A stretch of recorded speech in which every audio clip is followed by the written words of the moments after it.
The regularly scheduled meeting of the Wenham Board of Selectmen on, wait a minute, I got the wrong one here. Tuesday, April 28th. That's right. At 6:30 or At 6:30. 6:35. And we don't have any public input anymore, but so why don't we begin with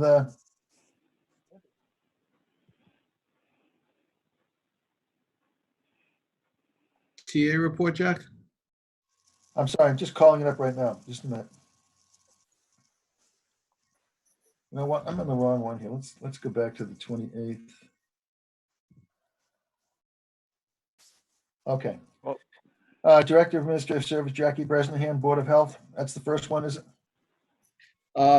Just on the, up on top on the TA report, Jack? Yeah, I see it. You gonna give a TA report, Anthony? Yeah, I just want to share one thing. My report's in there, and I just, as usual, I want to thank our department heads and Nikki for really putting it all together. But inside there, and I'm sharing the screen so you can see it, this was, at the end of the report was this report here was a summary of the phone calls that were made to seniors. And this was actually done by some PhD students that put this together, that worked with the Board of Health and the COA on it. So it was really a great job that they put together. It's really a nice infographic, and I just wanted to say thank you to them, and just having people have an opportunity. I believe it's on our website under our COVID-19 section, and it's a great report that they put together. I just want to thank them. Nice. No, that was good. I did read through that as well. I also read through everybody's reports in quite detail. And I agree with you, Anthony. I want to thank everybody for the enormous amount of time and effort that goes into making those reports very manageable and very legible. You folks are doing a great job. I can't thank you enough.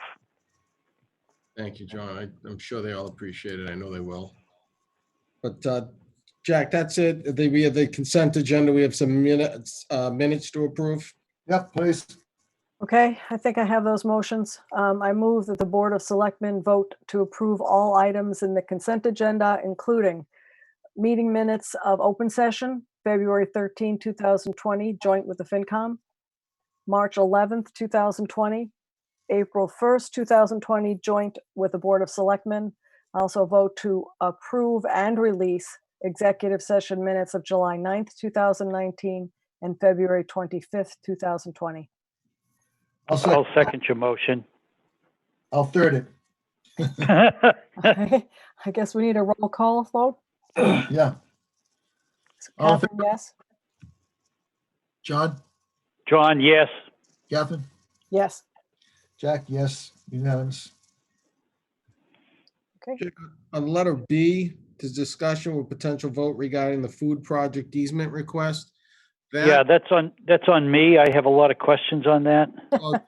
You'll have plenty of time for those questions, but it won't be tonight because we're gonna withdraw this for right now. The town can't. Oh, bummer, for crying out loud. Anyways. All right. Town meeting that authorizes easements, and what has to happen is National Grid has to submit their license, and their license is a form of permission to enter town property to install this pole, which they haven't done yet. So this item will be tabled. Okay. I assume this has passed muster with what it's supposed to be. Is this just a singular pole? From what I understand, yeah, from my knowledge of it, it's a pole. Because it doesn't say that anywhere in the documents, and I read through them a lot. Is it a singular pole? Is there a building attached or some sort of a structure, or what's the purpose of it? I'll tell you what, all good questions that we'll get answers for when we bring this up at another meeting. Okay, got it. All right. Okay, next move on to new business, COVID-19 update from the Board of Health and our public health nurse. And Jack, this is a joint Yes. meeting. This is a joint meeting with the Board of Health because there's some action that has to happen between both boards. So sorry to interrupt. Mary Beth? Hi, good evening, everybody. It's been a busy couple of days for contact tracing and case identification. In the past, really 24 hours, we've had 4 cases identified in Wenham. So we are busier in terms of what's happening with the disease and the infection. So I would encourage all members of our community to continue to hang tough and do what we need to do, which is stay home unless you have an essential need to leave your home for groceries or medication or an urgent medical need. I've said before, I'm sorry to be a broken record, but if you are identified by your healthcare provider as someone who should be in quarantine because you likely have COVID-19 and you haven't yet been tested, please do notify the Board of Health so I can check in with you and talk with you about how to notify those people in your life who may need to be in quarantine if you are affected. It continues to be really important to cover your face when you leave your home for essential needs. You know, if you're going to a grocery store or you're going to pick up takeout or whatever it is that you're going to do, please do wear a face covering. There's information on our COVID-19 webpage of the town website, as well as CDC, and the mass.gov website has information. 211 has excellent resources, the 211 line for the state. There's some great mental health supports that you can access there as well, because this is dragging on and it's getting difficult for all of us, I know. I would continue to encourage that as we physically distance from one another, to be sure to connect socially. Use your FaceTime, use a Zoom meeting, use an old-fashioned letter, a phone call, whatever it is. So we are, as you know, the governor extended the stay-at-home order and the closure of non-essential businesses today until May the 18th, which is an indication that we are still gathering up cases. More people are still being infected, so we need to continue to take this very seriously. We are not immune by any stretch from this infection, and so far we've been very fortunate to have all of our infected individuals recover well, and I hope and pray that it stays that way. But for the rest of us, please do continue to exercise all of the preventive measures that we are encouraging. Thank you so much for your attention, and I wish everybody well. And I know that the board is going to take up other issues around parks, trails, and playgrounds. I'm open for any questions as they exist. This question's for Anthony. Anthony, I'm looking at the agenda. It doesn't say a joint meeting. It just says update from the Board of Health and Public Health Nurse. So what are we going to do jointly? It says right before that, it's the copy that I have. It says joint meeting with BOH and it's underlined. And then it says dash update. So Not mine. if there may be questions first from Mary Beth, then we'll turn it over to Dr. Ting and he'll explain what has to happen in the Board of Health and then the selectmen to vote on the same. So if I may, I have a question. So, you know, where the order that came out, my gosh, I can't remember, last week or the week before, about face coverings. We've gotten a number of questions, more than just the emails that everyone has seen, about should we be wearing face coverings just outside if we're walking, and you know there are lots of people walking, and I didn't know if the Board of Health had or was planning on addressing that that particular sort of sub scenario of face coverings. So I know that did come up during, I believe it was the evening session of our open forum. Someone asked specifically and mentioned a particular road in town that there was a lot of foot traffic. And I would say, I saw one of the emails, Catherine, and I had shared at the open forum that for those who are in a less densely populated neighborhood, if they're out just stretching their legs or walking their dog and they have a nice broad thoroughfare where they can physically distance from one another at 6 feet or more, then it's not necessarily incumbent to cover the face. I think it's always wise to keep a face covering with you when you leave your house now. If it's in your pocket and you can quickly put it on should the need arise. Funny things happen in life. So as the Boy Scouts say, be prepared. But certainly if you're walking on, say, 1A or Topsfield Road or places where it's busier and busier both in terms of car traffic, where you won't just cross the street to move out of direct line with someone. That's my practice if I'm walking on Topsfield Road, is that, there's not that same distance on the sidewalk that it is prudent. I will leave it to the board whether they would choose to take any action, but I think prudence does say that depending on where you will be moving your body, that you have it with you so that you can put it on if you need it. And if there's a reasonable expectation on busier roads where you're not going to, walk 10 feet into 1A to provide distance between you and the person you're passing, then that would be a reasonable place to have a face covering when you're walking. I don't know if that answers your question. No, it does. Thank you. Mhm. I think there are some folks that wish it were an order, but I haven't seen a lot of violations of people congregating without masks. So it's good advice. Hey, Well, Catherine, to your point, Catherine, I think common sense should be the dictate. If you're near folks, you want to be protective. If you're in a distance from folks, I have mine right here in my pocket, so I know what you're talking about, Mary Beth. Yeah, makes sense. Thank you. hi, it's Andrew Ting. I'm the chair of the Board of Health, Wenham Board of Health. Hi. And so, yes, unfortunately, Mr. Clemenzi, your agenda doesn't have that this is a dual meeting, because we would need to take at least one action on one of the orders that we had done previously that will expire next week. Yes, that that's right. was in line with the previous state of emergency end date, which now we know today has extended. So I need to open up, at least for the Wenham Board of Health, and we have a quorum with Jerry there, that we would be in session now for April 28th at 6:30 p.m. or 6:42 p.m. now. So the Wenham Board of Health is in session as well. Great.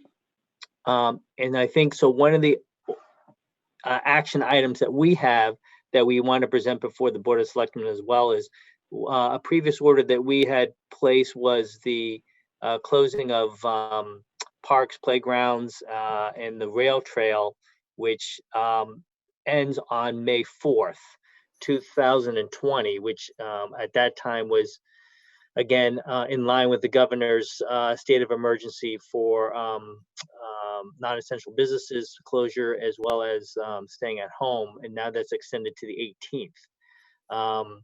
I put a motion forward to extend that.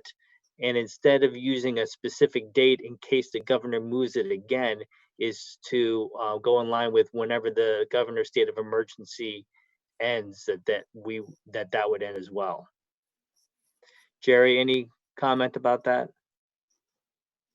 Oh, you got to unmute yourself, sorry.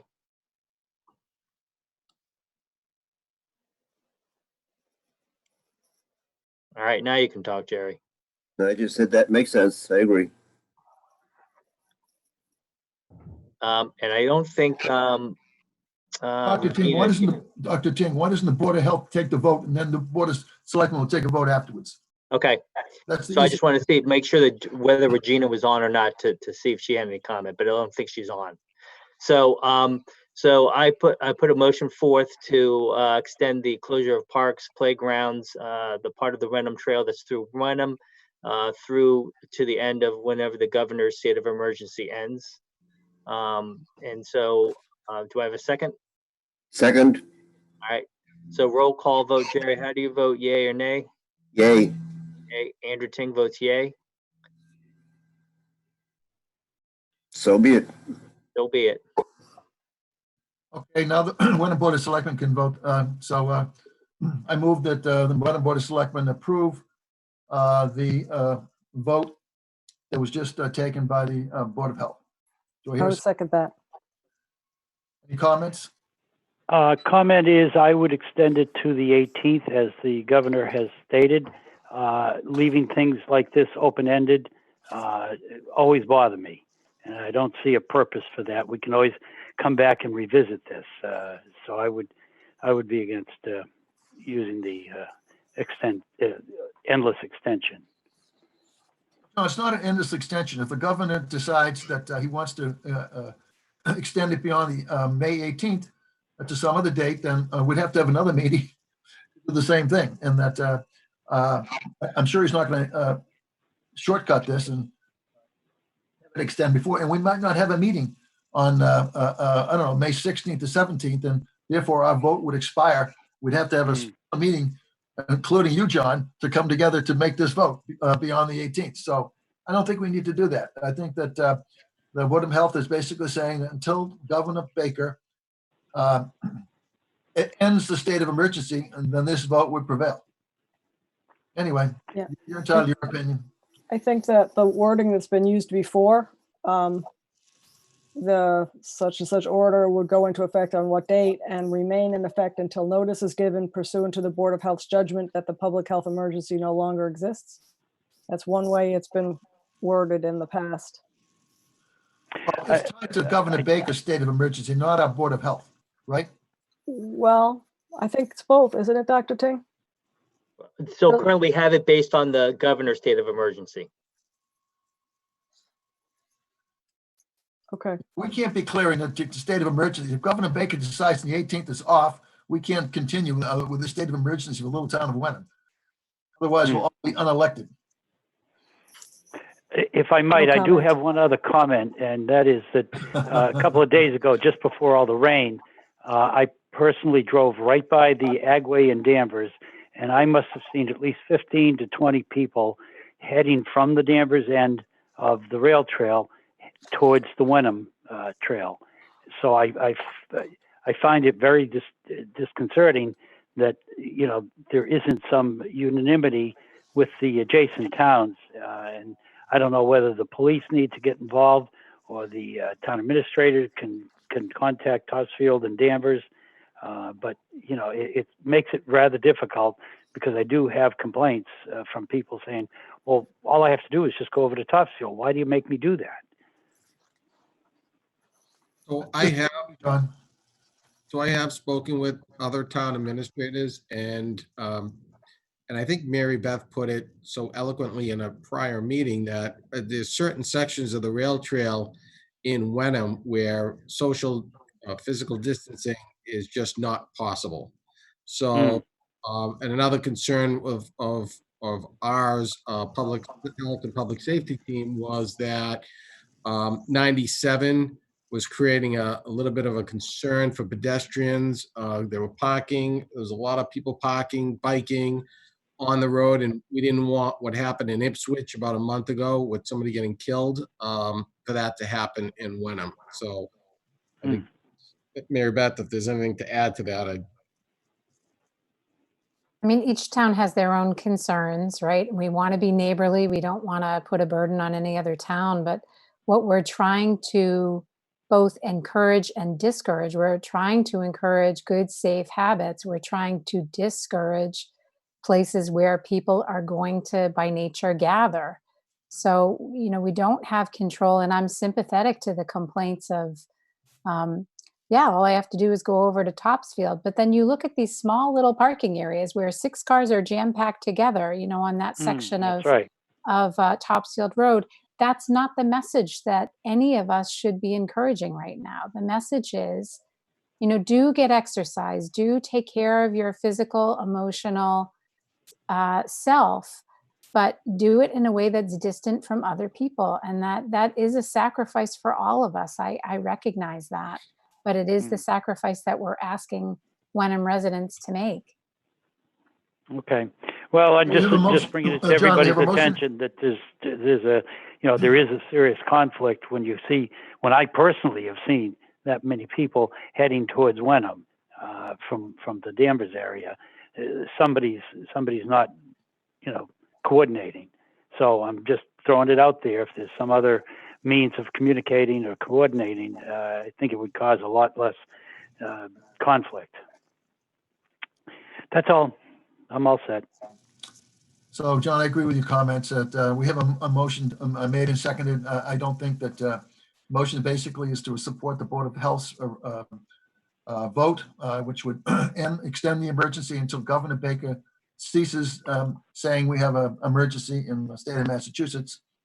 And I'm very comfortable with that because I don't want to have to get together, have an emergency Board of Selectmen meeting and an emergency Board of Health meeting because the government decides on the 17th it's going to extend it to May 30th. Anyway, Okay. moved and seconded. All in favor? Hi, John. Catherine? Catherine, I. Unanimous. Thank you. Thank you, Board of Health. Thank you, Mary Beth. Thank you, Dr. Ting. Keep up the Aye. good work. Thank you. So I guess with Jackie's encouragement, I have to end our Board of Health session. So I make a motion to end the Board of Health meeting. This is probably one of our shortest one, which is good because they've been very long recently. Do I have a second, Jerry? And you have to unmute yourself. I've never heard that term used. That's great, Doctor. That's why you get paid the really big bucks. Oh yeah. So Jerry, we have a second? Yep, yes. All right. So all in favor of ending our Board of Health session, say aye. Jerry? Aye. Aye. Dr. Ting, aye. Aye. Yeah, Thank you guys very much Yeah, thank for you. everything you're You're doing. welcome. Okay, Anthony, we're now on to the next agenda item, a new business. On cost reductions, you can take it away. Okay, thanks, Jack. All right, so at the last Board of Selectmen meeting on April 17th, there was approved reductions of $114,877. There was since other savings that potentially recognized that I didn't mention, so I just want to go through them. First item is under the Board of Selectmen. Chairman Jack Wilhelm has voluntarily reduced his stipend by 25%. Selectman Harrison, can I mention yours? Yes, please. Selectman Harrison has decided to forego completely her stipend for the rest of the fiscal year. And next item is on the town administrator. And following the lead of the selectmen, I'm going to voluntarily take a 10% reduction in compensation, which equates to $2,000. And I'll do that by returning 1 week's worth of vacation time to the town, which is actually valued at $2,500. Department of Public Works, we have a vacancy right now that I didn't account for, and we've had that since March. So it's an additional $18,388.40, which is a salary savings of $14,388.40 and benefits $4,000. That's going forward for the rest of this fiscal year. Town clerks identified $2,395 by not compensating election workers. And the last thing, which is the merit program, to put that at bay. The merit program is where employees, based on their performance evaluations, can earn up to 2%. And that would total $33,165.96. So again, that would be at bay until we determine how this fiscal year plays out. The evaluations will still be ongoing. They'll happen in late May, June, and they'll be presented at the Board of Selectmen's meeting the second week of June. So that's an additional $56,504.15, bringing our reductions for FY20 up to $171,381.15. And we always are continuously looking forward at other opportunities. Anthony, since we haven't really committed to the merit program reduction, I'm not sure you can exactly add that, especially if we're going to vote tonight, add that to the reductions yet. All of the others that you mentioned, I think we've said Jack, we said we were ready to act upon if we need to. Otherwise, are we just waiting? I don't know. Are we voting on any of this tonight, Jack? Yes. Okay. And, yes, and I'm in agreement with your comment on the merit increase as well. So we decide in executive session to recommend an open session. We hold that in abeyance for now, correct? Mm-hmm. That was my understanding. Yeah, and so for the rest of it, we agreed that in open session, we would discuss and vote. Okay. So if I did my math right, not including my reduction, which I don't really know what it is, but what the additional cost reductions we'd be voting on tonight, I think would equal $23,338.19. So if that number sounds right, I'll put it into a motion if you'd like, Jack. Anthony, you want to confirm that, please? Yeah. I know she's very good at math, but nevertheless, She's very good. I paid a lot of money for that MBA. I should really be able to do arithmetic, right? not necessarily. That's true. I did it on my calculator, honestly. Right.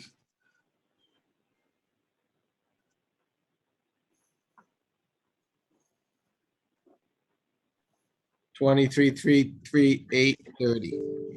30. Okay. Is that the same number you give, Catherine? Well, it's 10 cents different. Oh, my God. We'll flip a coin. I tell you, I'll add the 10 cents for me. Let me get it up. Actually, I don't even have a dime anymore. Do they make coins? I don't know. I haven't touched money in so long. It's do we still even have money? Okay. So Approximately. So there was a motion? Was there? no, I was about to make it if you'd like me to, Jack. Please. Go ahead. So I move that the Board of Selectmen approve additional cost reductions. These are additional cost reductions in the amount of $23,338 and approximately 30 cents. These are reductions in stipends for one selectman, one to be added. Give back a vacation for the town administrator, not replacing a public works worker, and using volunteers for elections for the town clerk. And this is going to apply to what year? It's effective. Like, 2020. Our Current- 2020 budget year. Our current fiscal year, 20. Good. Okay, so is there a second? That? Catherine, Second. grimacing. Do you disagree with that? No, I agree. I was waiting to see if I heard a second. You got I it. seconded it. Oh, okay. I'm sorry. I didn't hear that. So do we need a roll call vote for this too, Jack? Well, I think so. Okay. Catherine, yes. Jack, John, yes. good, unanimous. And Anthony, you'll have to add in the incredibly large amount that I've contributed back, will do. which I don't really deserve anyway at the moment. Anthony, Okay, so the next thing, our interim finance director is on here, and he's with a few spreadsheets that he's going to go over tonight. I'll pull them up on the screen. So, Chris Holak, interim finance director, town accountant.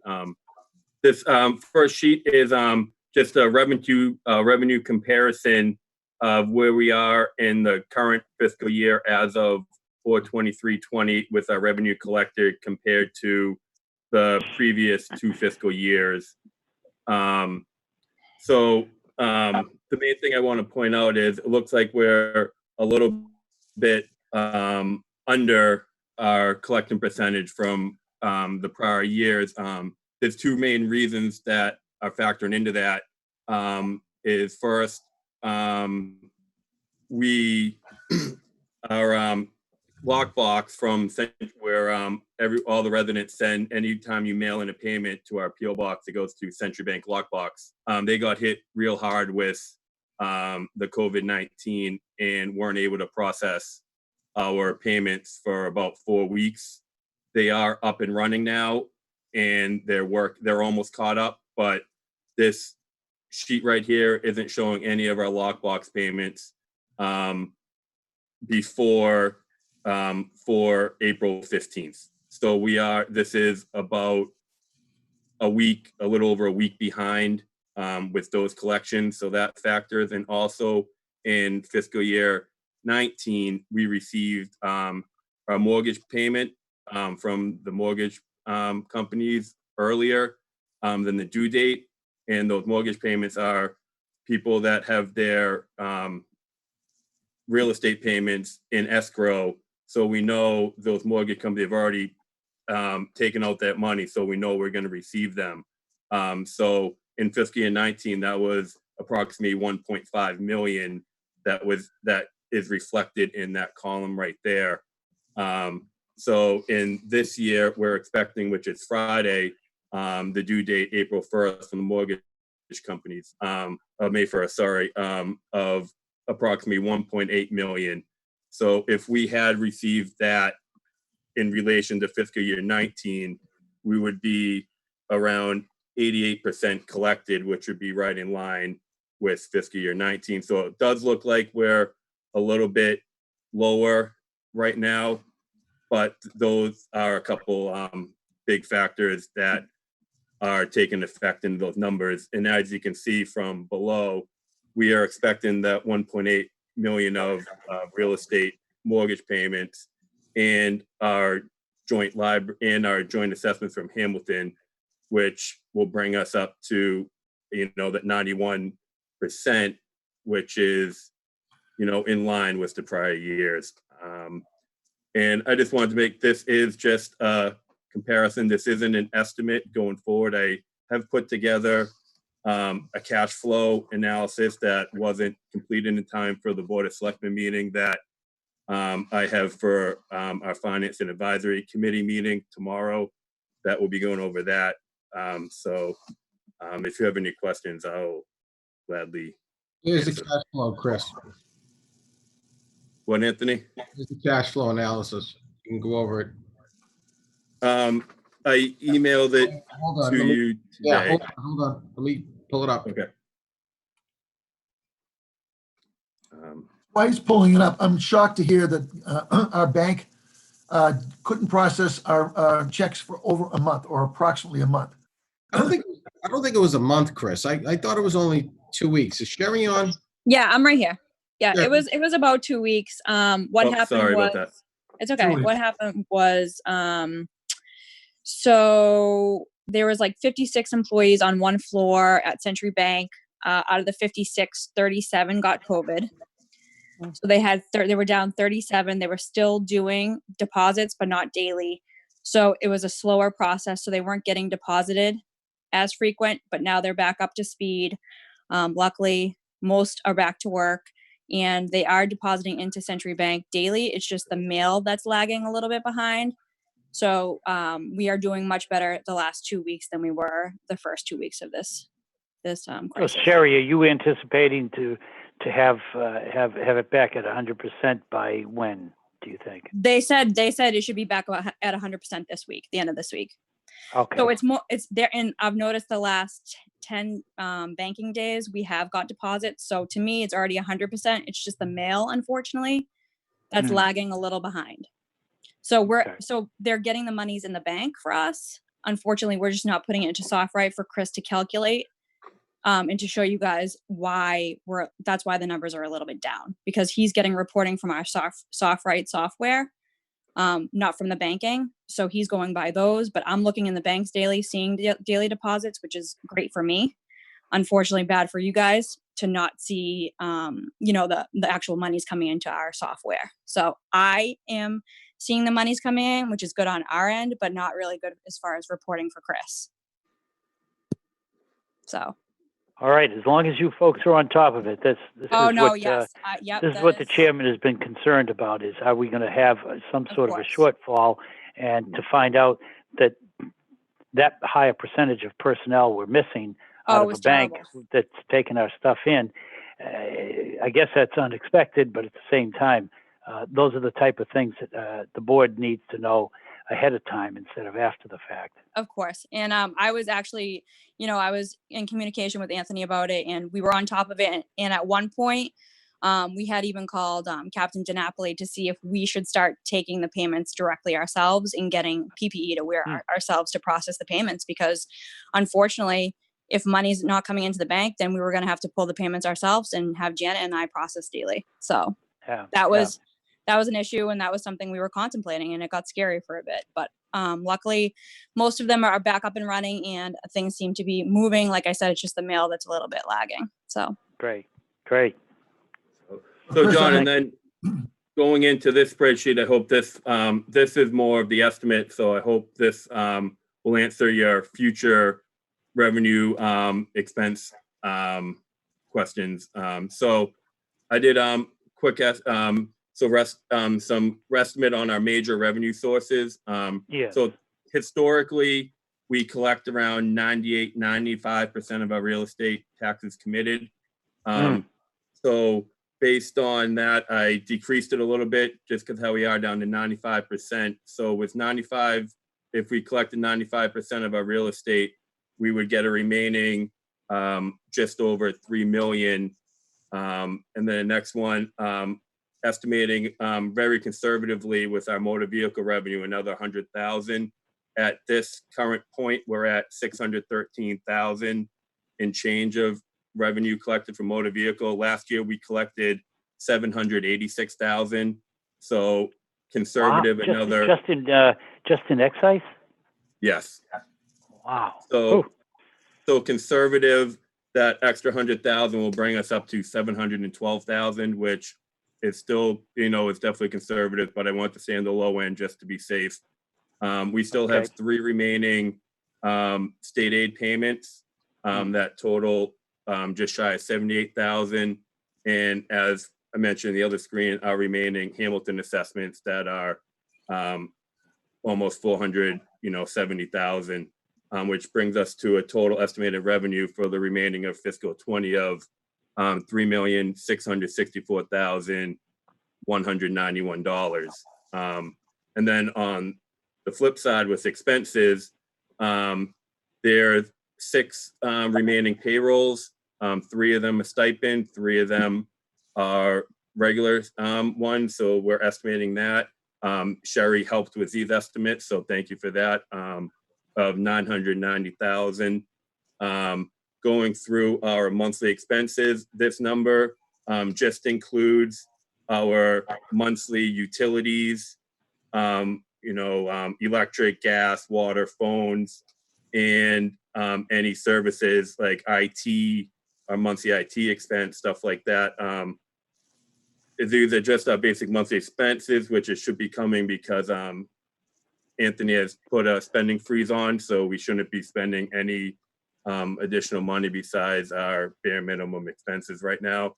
And then we have 2 remaining school payments that are 1,748,000.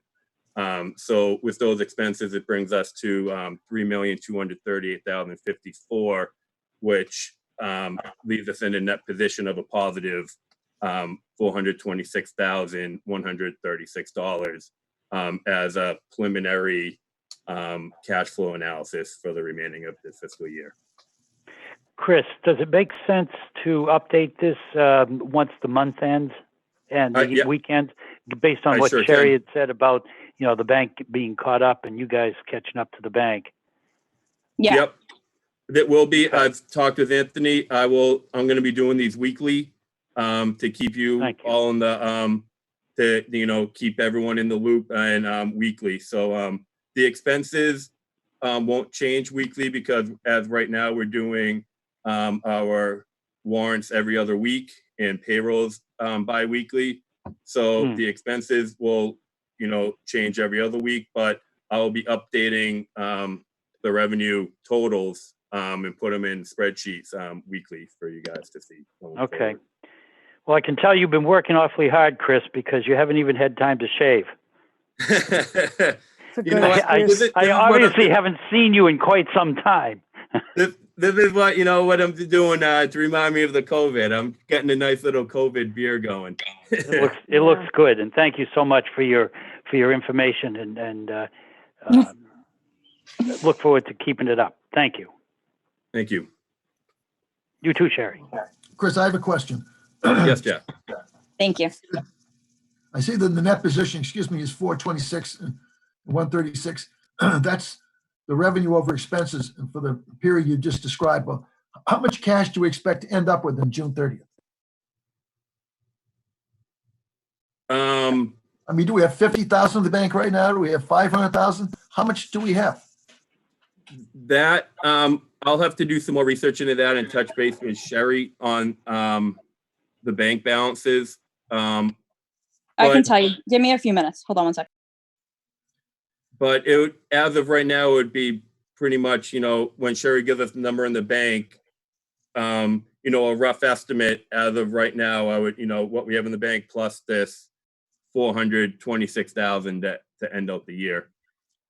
You don't have to give me our answer right now in the next 2 minutes, but I would like an answer in this couple of days. Okay. How much cash do we think we're going to end up with at the end of the year? Okay. We can definitely work on that and get you that number, Jack. Well, we all need that number. The 3 selectmen and Anthony need that number. Sorry. All 3 selectmen. Sorry. Thank you. All set. Yep, I think so for Okay. now. Okay. This is good information. Okay. It's nice to be able to see it updated in real time. So thank you both all. for Yeah, and that. it definitely will help once that May 1st date comes. I think that'll give us a more clear number as to what's actually what we're gonna have. So Just the last question. I have made the assumption, maybe I'm wrong, that most of the mortgage payments that we get in town come through, most of the tax payments that we get come through mortgage companies, that most of our folks are actually paying their taxes and their mortgage together. So it's money that's, been escrowed already. Yes. Is that a true statement? Yes. And yes. so No. have we gotten any indication? No. No, it's 40%. 40% of our residents pay through their mortgage company. Okay. Have we Okay. gotten any indication from those mortgage companies that there would be any issues? No. Okay. Nope. Just trying to understand the, risk. Nope. Sherry has question, reached Catherine. out. We have 3 main mortgage companies, CoreLogic, Wells Fargo, and Loretta. And Sherry has reached out to each of them to verify that, their payments will be on time as usual. And they all 3 of them have give her the positive. Great. Yes. Thank you. Okay.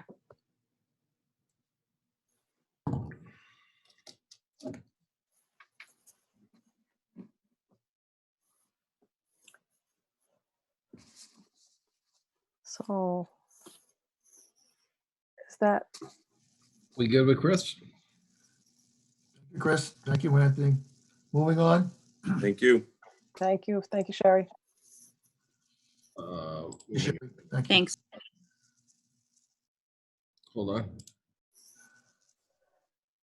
Fiscal 2021, Anthony. Yep, just pulling it up. Hold Pulling on. it up.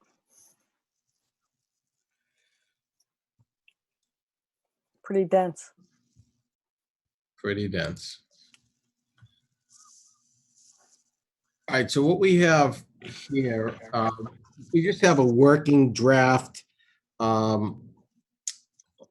list of what we see as potential FY 2021 options that could be available for a reduction in the event. Right now, we have a override question, which at $360, and if that does 361 and change thousand, and if that doesn't pass, then we have to show what would be items that would be impacted. That was before COVID-19. Now we got COVID-19, and it's kind of a different story, because we're right now looking at our revenue estimates and double checking those and seeing, can we really count on the same numbers that we were prior to the pandemic? So here's a list that we're gonna keep adding to, subtracting to, that, we'll have more discussions on what items that we're willing to forego. And again, this list totals, wrong mouse, hold on. We're up to 598,000 of potential cuts that we've identified. So there's a lot there. There's a lot there, and obviously some are more impactful than others. The only thing on our list,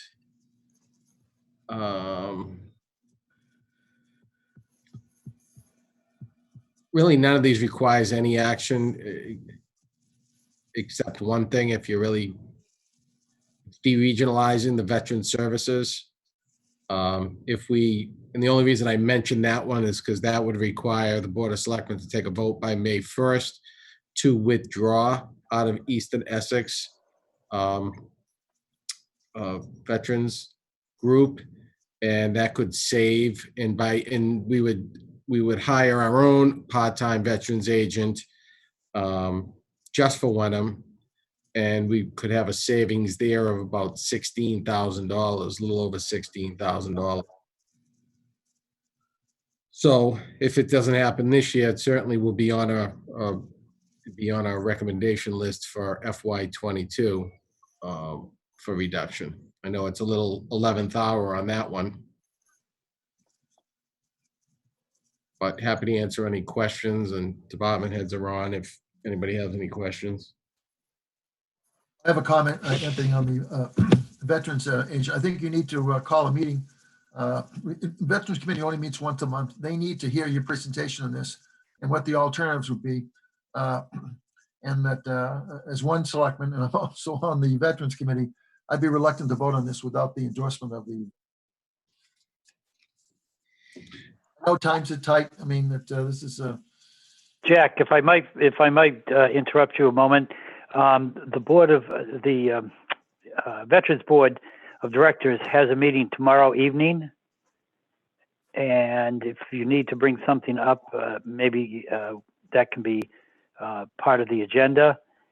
The other part is that having taken care of having done a reduction, very significant reduction in the budget, Karen came up with a lot of cuts.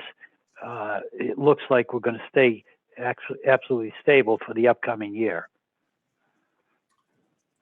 Yeah, one thing I noticed with her budget is I was quite surprised that she has a little free cash in her fund to the positive at the end of the year, which kind of questions whether or not we're being overcharged in the first place or how that happens.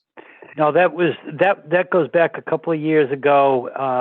There was more money, even significantly, almost double that amount of money. It was back a few years ago, and what the board decided to do was keep something in reserve because we knew we might have some potential shortfalls. They never came about, but what we did is returned a pretty significant amount of money to each town appropriately to its balance. Yeah, just from one town's administrator's point of view, nice that we have a surplus. We have a very little surplus, which I think contributes to some of Jack's concerns with cash flow. And nice that if she had a surplus at the end of the year, that it reduced the town's assessment, not that they carried it forward. I will carry that message to the board tomorrow night. Yeah, that's just my opinion, John. It's not. Well, I don't disagree with you. These are tough times, and we need to look for every opportunity. In fact, Bill Wilson has proposed a pretty significant population discount for the town of Wenham, because in our population count, they've included all of Gordon's students. Right. And that's about 1,800 or 2,000 people, and that's going to be discussed as well. Yeah, right, and right, I saw that from Bill. And another thing is, as being part of that district, Karen and her staff that get health insurance have the ability to choose any one of the community's health plans. That's right. Have them reimbursed, but since they chose to move away from Wenham, maybe it was the fact that I had to add a 10% administrative fee on because we administer the program. Yeah. Benefit from, so they decided to go somewhere else, which is okay with us because claims come into play when we get our rate increase. So next year they won't be on our health insurance. Okay, I was not aware of that. I'll ask about that.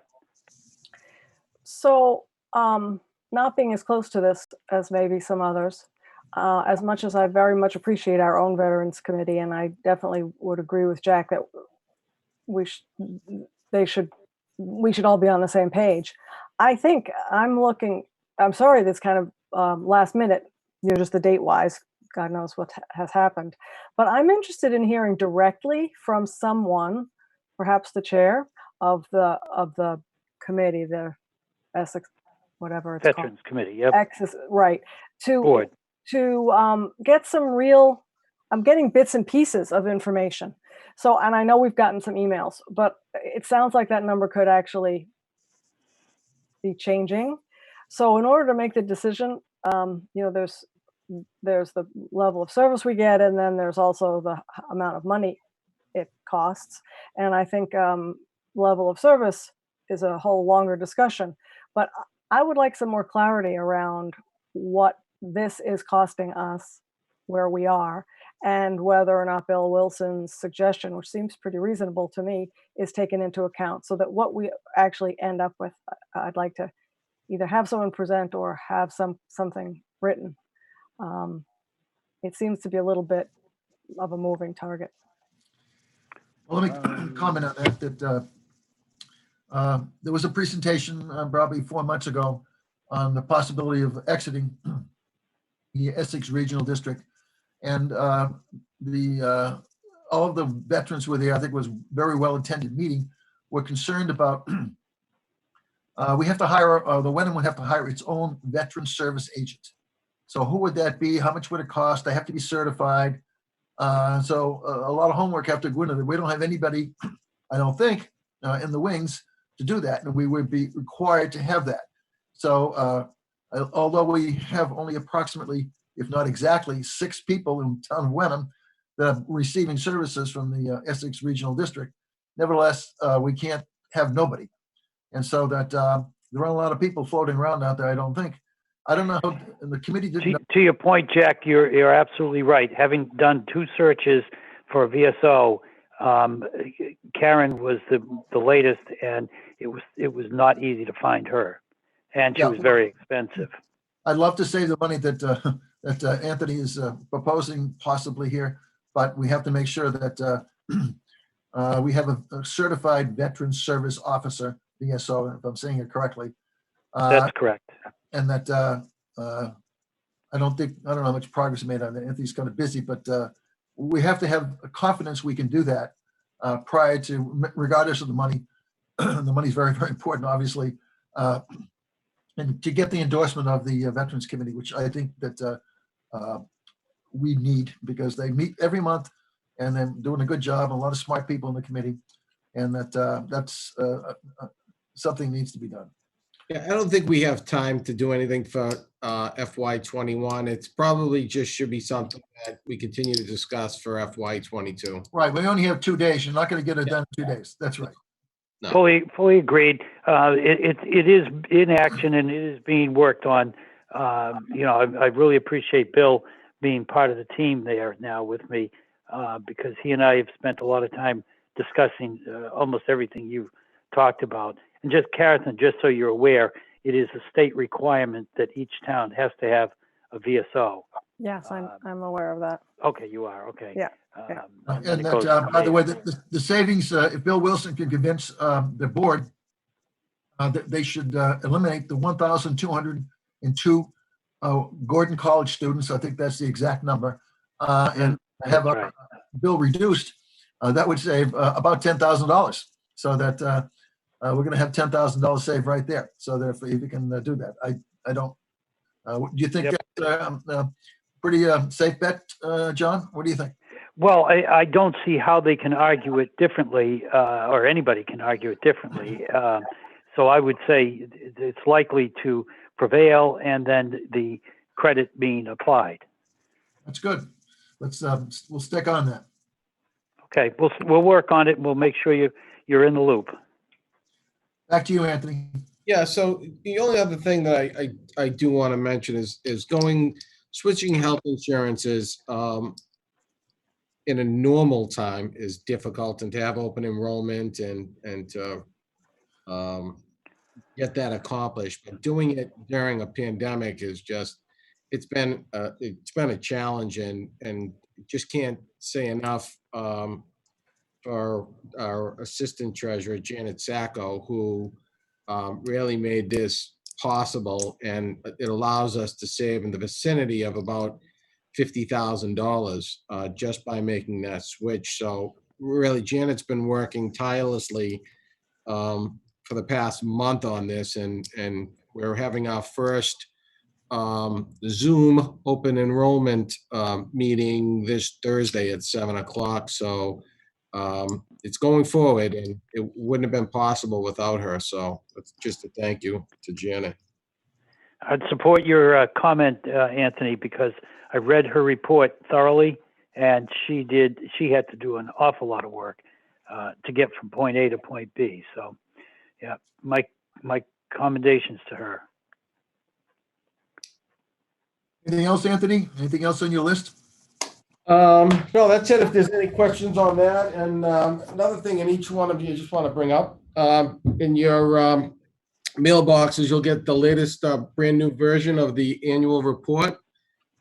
This was it's a nice change, and really a great job again by our department heads, and really Nikki once again for really pulling this together, Jackie as well. But Nikki graphics just really make this, I hope, an award-winning document this year at the MMA conference.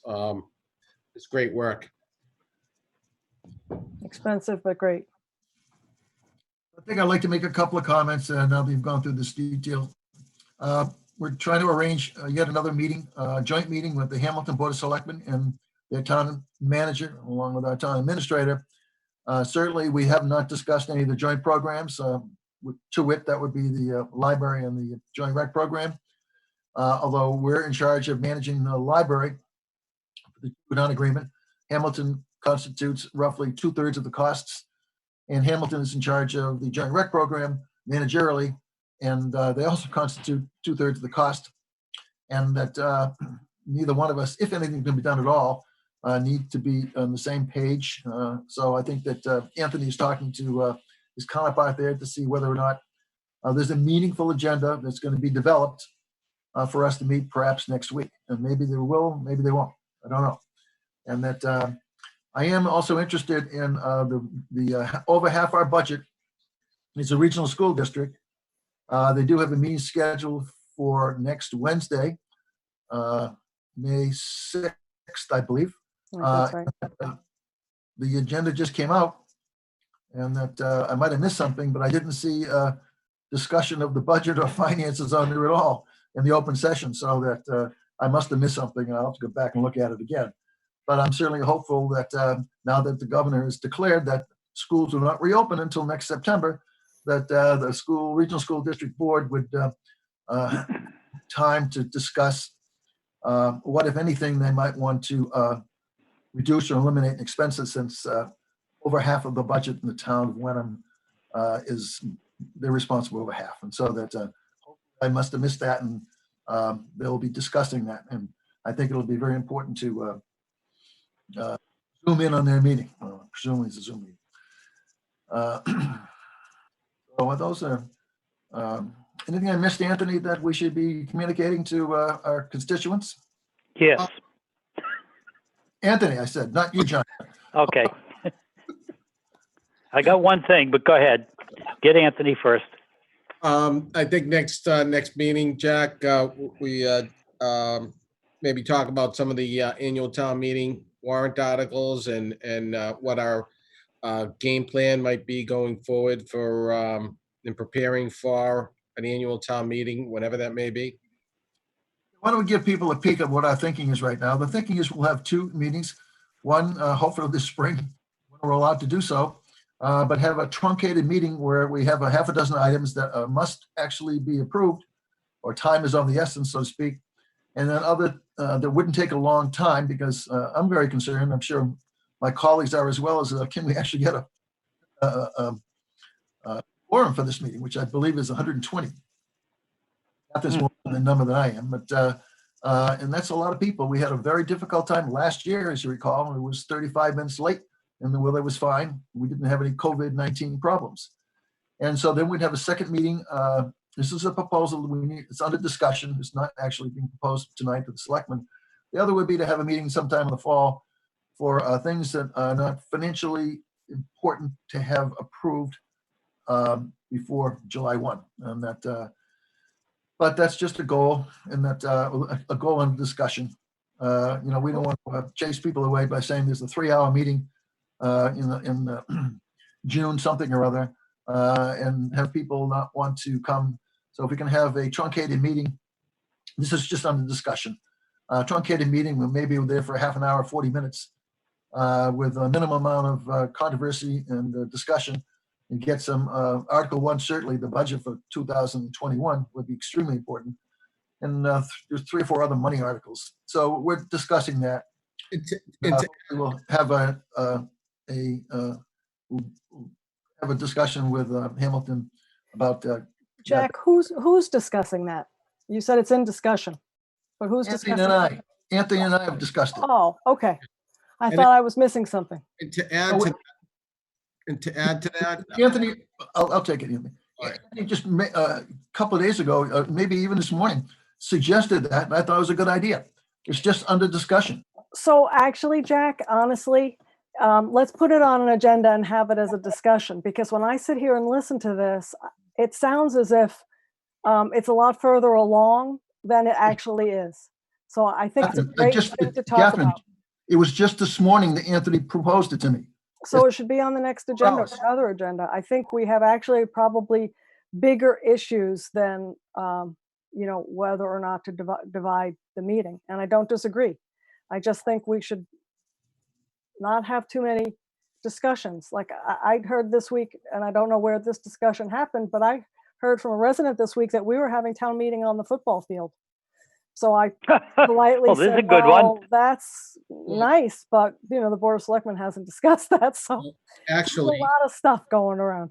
Can I add to that one, because that was discussed? So Julie, Superintendent Kuchenberger, Joe Demolowitz, the town manager, and Hamilton and myself talked, and we certainly could be still under social distance or physical distancing requirements, and having that at the Buca School was a question for us. So we were talking about what's alternatives to doing that. And yeah, in fact, we were talking about possibly the football field at the high school and getting a tent where we could do social or physical distancing, make that more possible than doing it at the Buca. So it was discussed amongst Julie, Joe, and myself, and I saw that it was in an email that Julie sent to, which wasn't made for discussion yet because we hadn't discussed it with the boards of selectmen. So she let it out of the cat out of the bag a little earlier than, it's not something that's decided because the selectmen decide that, but that's certainly an option that we discussed if need be. So I just think that we have to be careful about some of these discussions, because I also think that football field thing I could be wrong. I think I heard from this person that told me about it that it was brought up at the Hamilton Selectmen's meeting. So, sometimes these discussions amongst managers or chairs or whoever turn into ideas before they're fully vetted. And I just think that at this point in time, especially, we need to be very careful about that. That's my only point. Yeah, understood. Maybe they were just jumping the gun, thought that it was a good idea to discuss it, and maybe they thought they'd get some Yeah. ground points somewhere. John Clemente, did you want to say something a few minutes ago?